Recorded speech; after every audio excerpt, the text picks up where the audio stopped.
What's up? What's up? What's up? So here we are. We're just wrapping.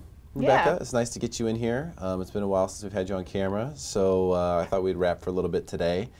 First and foremost, I want to say, and let's go ahead and throw this up, Jade, on my computer.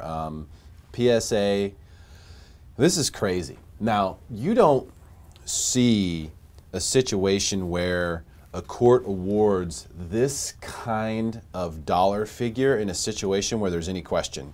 So what I'm telling you is not something that I'm excited about or happy about, but what I'm telling you is that Johnson & Johnson, which had changed their name to just Johnson's, I don't know if you know that, but they changed it from Johnson & Johnson to just Johnson's. Their baby powder is now essentially being associated directly with cancer. A $417 million award in damages was, by the way, not a class action situation, but was actually awarded to an individual. Wow. So a single person in Los Angeles is going to receive $417 million in damages. Wow. She is a medical receptionist. She got ovarian cancer after using the company's trademark baby powder on her perineum. That's what they're calling it. Okay. Yeah. So Ava is 63 years old, East Los Angeles, apparently one of thousands of women who have had this happen.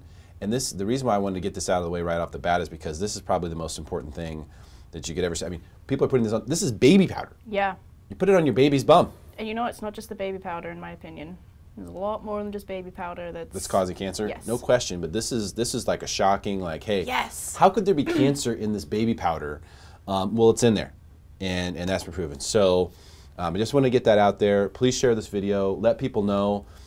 Share this article. It's in the New York Times. You can actually just Google $417 million awarded baby powder, whatever. Get the word out. Please let people know about this because they're putting it on their babies. Women are putting it on their private parts. People are putting it on their bums. So let's be honest where the stuff's being used. Okay, sensitive area.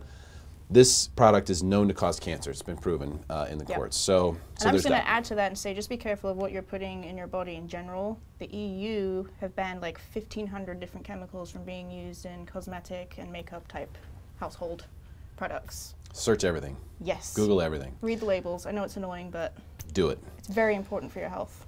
All right. We'll get off our soapbox and let's talk about the eclipse. Yeah. Did you That see was the fun. eclipse yesterday? I was here, so I didn't see it. I wasn't prepared with the glasses You or were a here as colander. in San Diego, or you were here in the office? I was here in the office. I was out there on the computer. I had the TV on, so I was watching it on the Weather Channel from Oregon to Illinois to South Carolina. You know, the all of the eclipse difference. it was an amazing phenomenon. Here's what's interesting is I've got NASA. If you want the best pictures, so you throw this up there, Jade, real quick. NASA has the best pictures. So yeah. obviously they should. I mean, some of these pictures Duh. are done with like insane lenses and stuff like that, where like you can see crazy elements involved with the sun. That is cool. Super cool. Infrared like cameras that they used. The Bailey's beads effect here and the total eclipse.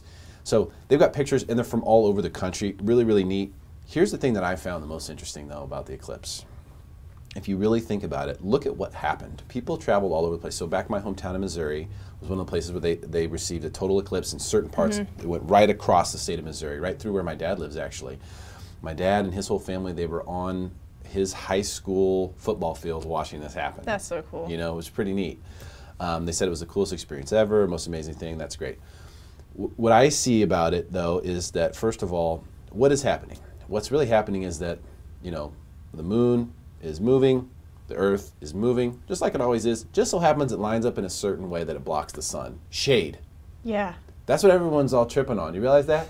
Shade. A shadow. People are tripping about shade. A really big We're talking shadow. about a shade. Not a game, not a game. We're talking about shade. So now it's still cool, and I'm glad that people had such a spiritual experience. I heard people talking about energy and all that stuff, and I think what we can really learn from that, and what's really cool, is that the whole concept of like just stepping back and looking at what's out there. can help you be present and can help you sort of recognize how magnificent all this stuff is. And I think that's what happened yesterday collectively. I think collectively everyone looked around and went, wow, this is really amazing. And really what's happening is this happens every day. They just don't happen to cross in front of one another. There's just no shade. But every day these things are moving. You know, we're moving. The sun isn't, we are. So I think that is kind of the thing that no one's really talking about with regard to this. But that's something that's also pretty freaking cool. Just the phenomenon of how our universe rotates constantly, well, minus the sun, but it's constantly rotating, and it just happened to me and create a really big shadow across the United States. You know how far away the sun is from the Earth? Like millions, gazillions of miles. 93 million miles. Wow. Do you know how far away the moon is from the Earth? No. 239,000 miles. So what's interesting to me about it is how they cover one another almost perfectly. One is 93 million miles away. One is 239,000 miles away. So obviously the sun is dramatically bigger than the moon, but they're almost the exact same size from our viewpoint. How crazy is that? The sun is 400 times bigger than the moon. Is that all? Apparently, yeah. That's what Is that all? Was listening to them while I was working. I know the sun is 400 times bigger than the moon, and then the moon, just the way they came together, it looks like the moon's completely covering the sun, but even though it's so far away. Let me blow your mind. If you think that 93 million miles is a long ways away, the nearest galaxy to the Milky Way, Andromeda Galaxy, right? You probably knew that, is 2.2 million light years away. And how many miles are in a light year? A lot. 2.2 million light years away, which is hard to fathom. It takes, in other words, it would take 2.2 million years of light traveling, the speed of light, to get to the Andromeda Galaxy. Now, on top of that, there are hundreds of billions of galaxies that we can that are known on the cosmic horizon. Hundreds of billions of hundreds of billions of galaxies. The nearest one to us just happens to be 2.2 million light years away. Light years away. So if you think the total eclipse is cool, which it is, very cool. Think about that for just a second. Yeah. There was also there was some cool jokes that came out of yesterday too. Okay. So I got one I'm going to put up on my computer right now. Everyone's showing up to work on Tuesday. There was actually this one made me laugh out loud. Casey Toon, one of our friends on Facebook, she posted this. How does a man on the moon get his hair cut? Eclipse it. Hardy har har. I was actually wondering, I wonder if there's anyone on the moon right now. You know, what I didn't, I'm going to look it up right now, actually, because what I thought was funny was, I don't know, did you see Donald Trump looking at the eclipse? I did. With no glasses? Well, I saw this Barron not wearing his glasses. This cracked me up. So, and I don't want this video. That's not what I want. I want images. So, so there's a bunch of them, of course, because everyone's obviously all over Trump. And he's looking and he's pointing, you know, and he's looking up here. And I'm just like thinking to myself, and by the way, I voted for Trump. I like Trump. But he's a funny guy, and he says some funny things. And so I just started thinking, like, what would Trump say about the eclipse if he's like holding a press conference about the eclipse? Huge. He'd be like, huge. The eclipse is amazing. Really, no one ever cared about the eclipse until I became president, and now the eclipse is huge. The eclipse is huge. It's the biggest thing that's happening right now. So great. It's great. It's the best eclipse in ever. Like, the world's never seen an eclipse this amazing before. People have never really talked about eclipses. Now everybody's talking about it. So I just see this like skit of Trump talking about how hilarious it is. And we have some comment. By the way, this is live, so you can comment. We'd love to hear from you. Curtis Reeder, what's up? Make America Great Again. We're on the way, my friend. Don't you worry. It's happening. Delia. Another acronym for Jade. Delia says, hi, Rebecca. Hi. I think Rebecca says hi back. I do. So you can chime in. I just thought that was really funny. So there's a couple jokes for you, but that's how a man on the moon gets his hair cut. Eclipse it. Eclipse it. All right. So I guess while we're on Facebook humor, I embarrass my daughter on a regular basis because I think that's the best way to punish her. So like, you know, if she's being bratty about something or whatever, can I not zoom in on this? You just got to be the embarrassing dad. I'm just like, hey. It worked for me. I'm like, hey, knock it off, or I'm going to embarrass the hell out of you. Let's see, Delia says, I think you do a great Donald Trump. Have you seen the surfing one, Jade? So good.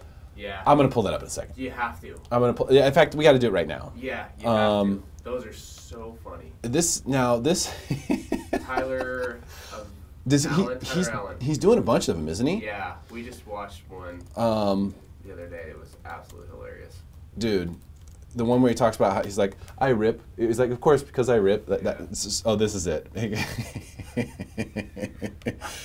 So can we play this with audio? Yeah, it's okay. Yeah, go start from the start. Do you have audio? We're good. Okay, yeah. I'm on there. All right, this is Donald Trump, the surfer.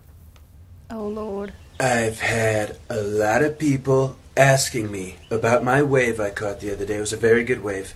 I started it off with a very long, drawn-out bottom turn. Nobody draws out their bottom turns more than I do.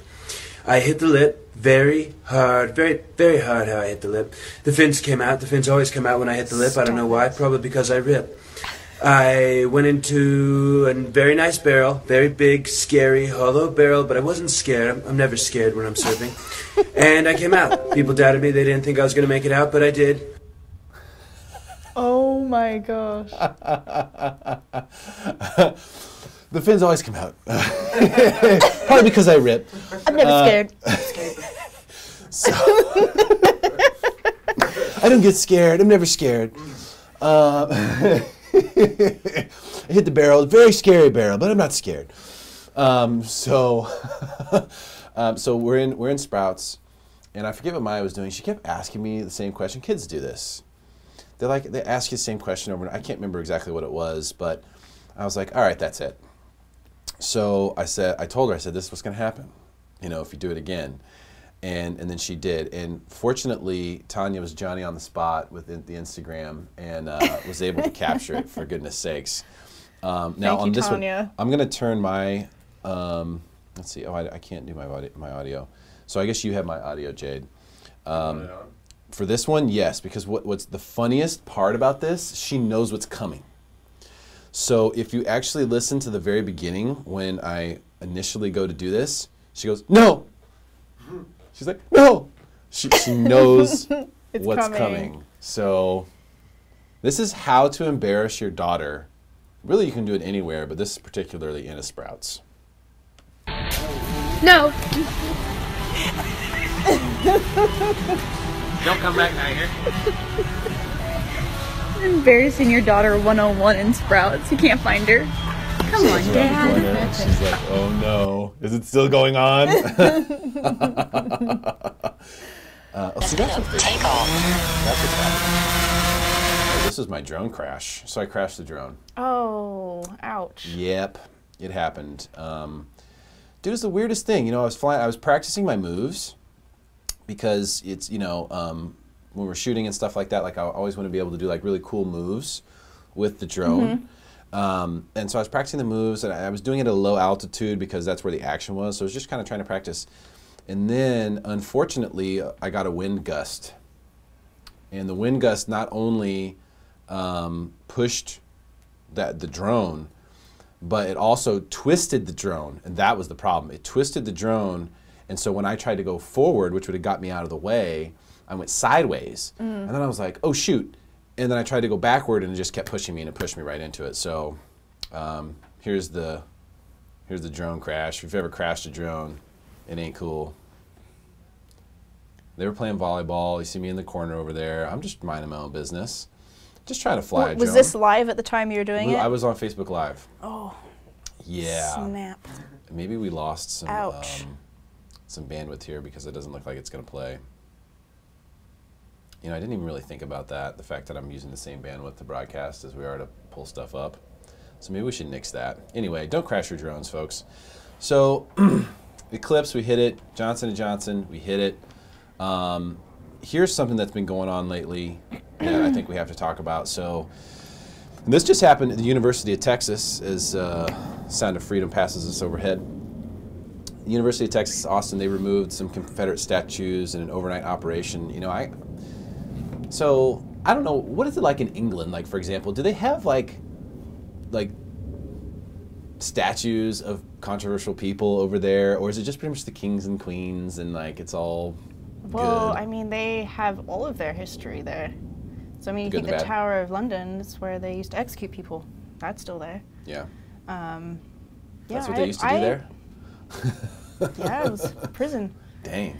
I mean, I gotta think about that for a second. Yeah, I don't think they've taken anything down that they've put up, not that I'm aware of. So it's a really interesting phenomenon because it's taken 30 years. When I was in elementary school, I went to 4 different elementary schools, moved around a lot. One of the elementary schools I went to was Robert E. Lee Elementary. And I remember at the time, they told us who he was, and all I thought was, oh, he was just a war general or whatever, like he was someone who was involved in the Civil War. I didn't realize he was on the other side. Yeah. Now, I went to school in Missouri, which was like a middle ground state, but it was considered part of the North and not the South for the revolutionary purposes. But here I was going to Robert E. Lee Elementary School. And when I found out later on, which is a few years later, who he was and actually who he was fighting for, I thought, what a weird ass deal. Like, what the hell is going on? Why do we have these, why are we memorializing these Confederate guys? I asked a history teacher this question. He was a young history teacher. He was like, you know, a TA for my elementary teacher or my junior high teacher. So he was probably still going through the schooling process of becoming an official teacher. But he was doing our history classes. So I asked him, I said, why did I go to elementary school, Robert E. Lee Elementary, when the Confederacy didn't win the war? What's up with that? He was like, good question. And now I know why he answered the way he did. He was like, hot topic. His response to me was that it was the only way to sort of maintain peace. Because remember, after this war, hundreds of thousands of people are dead, but a lot of people in the South still believe whatever they believed. But now they had to follow the rules of what had been sort of created by everyone else. And so in order to maintain the peace, part of what they did was they said, well, we're going to memorialize some of your generals and some of the people that you guys really look up to, and we're going to name schools after them. We're going to put up statues of them. We're going to do things like that so that you all can chill and know that like the war is over, you all lost, but we're going to show you some respect, and that's what it was all about. Personally, I never understood it. It didn't make sense. I think we've been past that for a long time. It makes no sense for these statues to exist. But here's my problem with the people tearing down statues.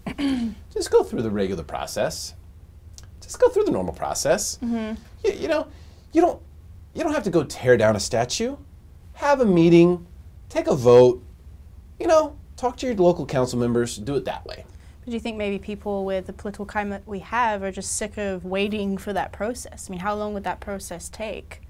Not that long. You Look what think happened. so? These ones at University of Texas in Austin, they actually removed them because it's at a university, so it's, you know, someone has jurisdiction to go in and make the decision. They removed them. Now some people are saying, well, they're removing because they want to preserve them. No, they're removing them because they don't want like the strife. Yeah. And everyone agrees. Like, there's no one in their right mind who's like, we have to leave the Confederate, you know, generals up.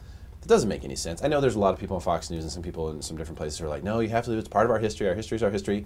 That's not really true. I mean, we should be obviously, you know, we should be memorializing people who've done great things. Yeah. You know, people who've really made a big difference, that were helpful, that everyone can agree, like, we should have a statue of this person. Yeah.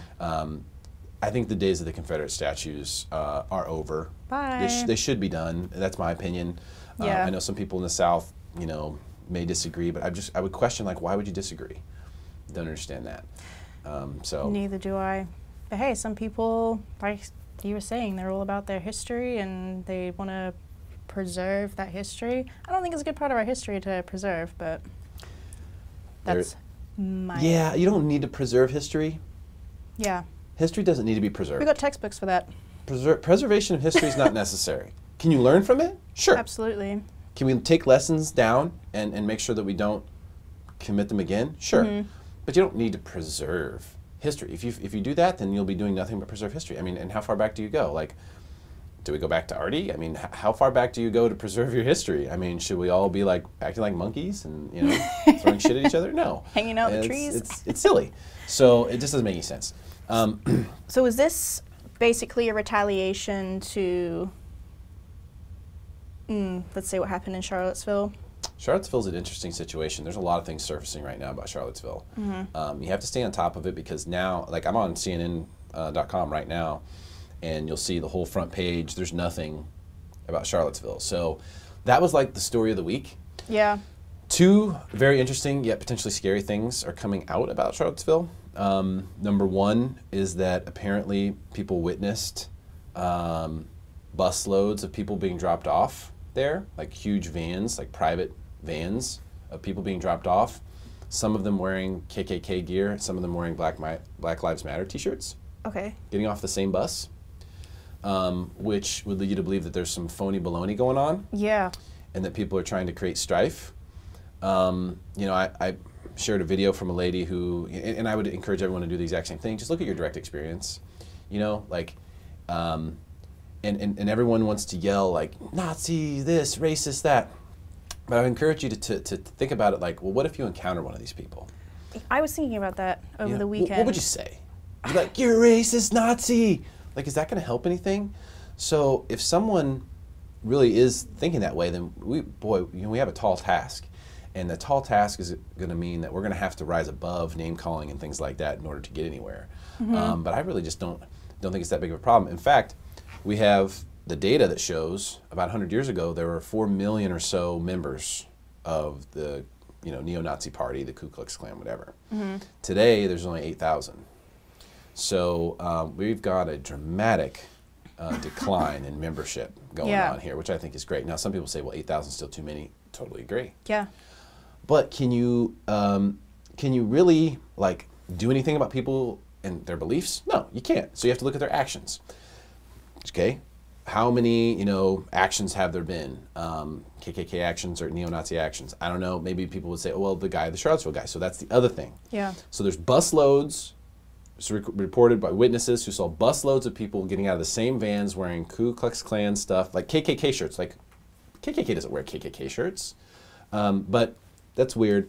And wearing Black Lives Matter t-shirts. Same bus. So that happened. So a lot of instigators. The other thing that's happening is that there's more video. There's actually drone footage of the guy who ran over people. Yeah. There's drone footage of that. There's multiple camera angles that have come out now.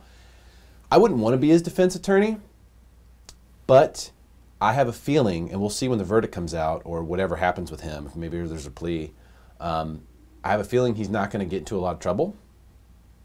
And the reason is because if you look, and Jade, you said this when we played it, when Brian Garrity was in here.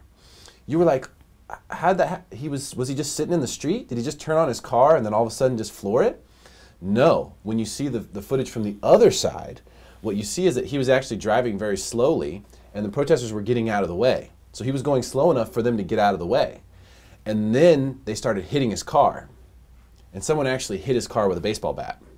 And it was right after his car got hit with a baseball bat that he floored it. So now, like I said, I wouldn't want to be his defense attorney, but you could make a pretty reasonable argument that the guy got scared for his life. He's surrounded by people. They start attacking his car. Then he floors it. He wasn't like at the end of the street and then barreling down the street and hitting people. He was actually going really slow, letting people go around him, trying to go, because he's on a one-way street. He's trying to go this way. And then people started hitting his car, and that's when he floored it. So I don't think he gets off scot-free, but I think there's going to be some outrage when people find out how he actually gets punished, because everyone just assumes he was a Nazi, he went there to run people over, blah, blah, blah, blah, blah. But as you'll see on CNN.com homepage, nothing about Charlottesville there, nothing about his arraignment, nothing about anything going on there, because that was the flavor of the week. Now we're talking about North Korea. Again. Yeah, we're talking about a few different things. But one of the things that was on here earlier today that seems to have fallen off, maybe it wasn't getting the clicks that they were hoping, is that, oh, by the way, the Powerball, 700 mil. You guys see that? Yep. Powerball's up to 700 mil. Get your tickets. You know what I'm saying? Get your tickets. Where else can you spend a couple dollars and have the chance to win 700 mil? Just saying. So that's worth it. Okay, I don't care what the odds are. Listen, It's 1 in 400 trillion chance that you become a human. Oh my goodness. That you become a human. 1 in 400 trillion. Wow.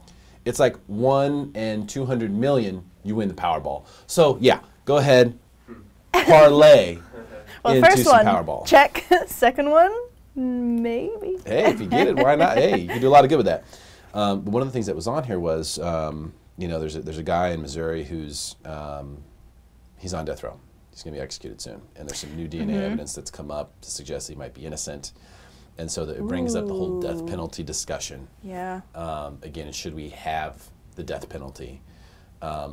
It's tough. It's a tough argument to make that you should just be able to kill people. You know. Yeah. It's kind of like, hey, it's against the law to kill people, but the law can kill people. Yeah. Right? Make that I've right thought about for that me. before. Yeah. Like, it doesn't make sense. I mean, I'm all for life in prison. You know, if you've hurt someone, you don't need to be I mean, at a danger least to like public. find an island and go toss them out on an island. Like, give them a shot. You know, but Yeah. like, don't just execute them. Create their own little commune of criminals. Yeah, just like here's a criminal island. You know, here you go. All right, you're banished here. Like, I don't know what's gonna happen to you. Here's a gun with 1 bullet. You know, like you can do what you want with that. Like, I just want to know if they're now coming out with evidence that he may be innocent. How did they get evidence that he was guilty in the first place? so you got to remember, like, think about like the 1800s. How did they ever try someone? Yeah. Like, they didn't have any forensics. It was just like word of mouth. Right. And that's evolved over the years. And people who were convicted like 10, 15, 20, 30 years ago of crimes, a lot of it was circumstantial. Like, judges were like, yeah, he was probably in the area. He definitely had motive. Wrong place, wrong time. Yeah, that happened a lot. And it was easy to frame people. I just couldn't imagine being in the wrong place at the wrong time and then getting convicted of murder and being locked away for life. It's much less likely to happen now because with your cell phone, you can basically like prove where you were. Like, there's a Yeah, GPS you're on constantly this being thing. tracked. So unless you're doing something you shouldn't be, you're probably going to be all right. But you know, I mean, I don't see how you can kill people and have that make sense. Yeah, me neither. That's I'm not just a fan me. of the death penalty. My opinion. That's just me. Do you know that I still have not been able to find someone to come on this show, like someone from the Democrat or the left side, to debate me on politics? Yeah. It's been months and months and months and months. Yeah, I remember when you originally posted about that, the amount of people who weren't particularly impressed that we wanted to discuss our current political climate and the election that was going on. Yeah. That's it. There's no discussion. I want to talk about it. Yeah. And what we've seen is that a lot of people from that side, they don't want to talk. Even the people that I engage on social media, I'm chatting with them all the time. I'm like, hey, well, you got anyone on this thread, please come talk to me and have a conversation. Yeah. And they don't want to do it. Then I found a video, which is amazing. Oh, and we got to pull up the banana video too. Banana. But this one was really interesting because it's MSNBC, which is very left-leaning. And what they're talking about is exactly what I've experienced. So this came from the New York Times, and it's basically called The Dangers of Echo Chambers on Campus. So after Trump's election, some universities echoed with primal howls, faculty members canceled classes for weeping, terrified students who asked, how could this possibly be happening? I share apprehensions about President-elect Trump, but I also fear the reaction was evidence of how insular universities have become. When students inhabit liberal bubbles, they're not learning much about their own country, meaning, they're not engaging in conversation. This is on the Morning Cup of Joe, which is the Joe Scarborough show, super left-leaning. And essentially what they go into and discuss is how, and you can look this up, this is what it's called here in the upper left-hand corner, did the MSM acknowledge far-left intolerance? Because I've experienced the exact same thing. I haven't been able to get anyone to have a conversation with me. People will like yell their opinion, but then they don't want to have a conversation. Yeah. They don't want to hear the other side. I've continued to hear that and see that as well. So if you are like, if you're a Democrat or, you believe in certain, liberal ideologies or whatever, please, let's have a conversation. Start having conversations with people. It's to just throw out your 2 cents and then just run away from it doesn't make any sense. That seems to be more and more and more of what's happening. And for these guys, especially on this show, to acknowledge that, I thought was pretty big. massive. To be like, hey, maybe we are not listening to anyone. Being a little hysterical. We're not paying attention to what's really going on. And we're trying to perpetrate this huge race war. You would think if you had watched CNN after Charlottesville for 2-3 days, you would have literally thought that every street corner in America, there's about to be a race riot break out. That's why I shared the one video of the lady who's woke, according to her video, because she's saying, listen, I just went to the gym, I went to get coffee and all that, and everything was fine. Yeah. I think you're going to have your, you know, your idiot here and there who's going to stir the pot a little bit and maybe take things the wrong way, and that I think that could go on, you know, both sides of the spectrum. But going back, you were talking about the buses with the Black Lives Matter shirts and then the KKK shirts. Are we maybe hinting that this is staged? That those people were... It appears to be. Yeah. I mean, that's certainly one of the possibilities. I wouldn't be surprised. And it's something that it wouldn't surprise too many people. There's too many people who would not be surprised by it. And that's the sad thing. You know, I try hard to believe that we're better than that. But if you think about it, there's a lot of money on the line. How much money did CNN make, for example, during the Charlottesville debacle? How much money are these media companies making? I know this because I worked at the Union Tribune, which, by the way, has started taking down articles that I wrote years ago. Complete jerk-offs. But, you know, I worked there, so I remember the fires? The fires would happen here? Yeah. So when the fires came, I mean, they would just salivate. They loved it. Yeah. I mean, everyone Disaster. literally walk around with a boner. Everyone was just like, yes, fire. Because everyone wanted to advertise. The coverage was everywhere. You know, they would get calls all day. Walmart, Lowe's, Home Depot. Everyone would be calling them. We want to add. You know, we want to advertise during the fire coverage because we know everyone's going to be watching. So they love it. They love bad. Bad is good. Yes, for if them. it bleeds, it leads. Correct. You remember that movie with Jake Gyllenhaal? Yeah. What was that called? Nightcrawler. Oh yes. Yep. Creepy as shit. So true. Weird. It's so true, and that's a huge reason why I didn't want to do news, because if it bleeds, it leads. That's gross. I have a huge respect for my friends who are in news, and the reporters that I do know, I think, are actually going out there to make a change and bring a little bit of balance to the industry. You know what? But man, my integrity did not lie with that, because I truly believe that we live in a good world. Yeah, there are some crazy and, you know, unfortunate things that happen, but we actually live in the least violent generation of our history. Correct. And how many people believe that? The most protected. Yeah. A few hundred years ago, someone could walk up and stab you in the heart and walk off. And if they were like a policeman or someone who had a higher caste than you, there's nothing you could even do about it. Yeah. That doesn't exist today. So we're all right. Yeah. But nothing's better, and nothing proves. I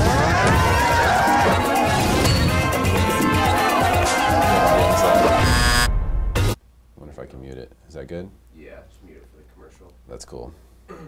Nothing is better than a young British boy talking about his banana. Yeah, and what's happening soon?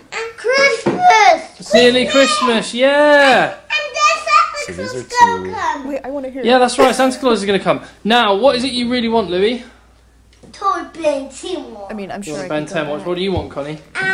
Bobby Princess and Ken King. So you want Barbie Princess and Ken the King, and you want a Ben 10 watch. Well, because you've been really good, I'm going to let you open one Christmas present early. What about that, Louis? Yeah, I want my Ben 10 watch present. Yeah, I was done that. You want to open one present early? Yeah, my present, which is the Ben 10 watch. Oh, well, I wonder what you're going to get. Well, look, sit at the table, because Connie, there's a present for you. And Louis, there's an early present for you! What is it? What do you think it's going to be, Louis? Maybe Ben 10 watch. Wow. Maybe. Can you help me, Daddy? Yeah. Dad, can you open it? It's not Bobby and King. It's my present. It's my present. A banana. It's not a pumpkin, baby. No, it's an onion. And I got a banana. I got a banana, Dad. I got an onion. Got a banana.